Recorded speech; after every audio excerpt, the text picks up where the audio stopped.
একজন মহিলার দুইজন সন্তান ছিল, একটা হচ্ছে তার সতীনের সন্তান আর একটা তার নিজের। সেই মহিলা সব সময় তার সতীনের সন্তানকে কোলে করে রাখত, কখনোই কোল থেকে নামাতো না, এমনকি কোলে নিয়েই সংসারের সমস্ত কাজকর্ম করত।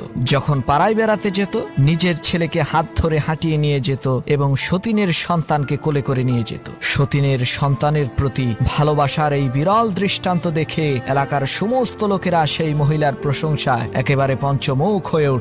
সবার মুখে একই কথা, এই মহিলার মতো ভালো মহিলা আর নাই। একদিন পাড়ার এক মেয়ে লোক এসে বলল, বুবুজান, নিজের ছেলেকে এরকম অবহেলা করে সতীনের ছেলেকে এত আদর করা ঠিক হবে না, এতে আপনার নিজেরই ক্ষতি। তখন সেই মহিলাটি বলে উঠল, শোনেন বুবু, আমার ছেলেকে আমি অবহেলা করি না, এটা লোকদের বোঝার ভুল। তাকে আমি হাঁটিয়ে নিয়ে বেড়াই যাতে তার পা শক্ত হয়, আর সতীনের ছেলেকে সবসময় কোলে করে রাখি যাতে সে কোনোদিন হাঁটতে না শিখে, কোলে থাকতে থাকতে সে যাতে অচল আর পঙ্গু হয়ে যায়।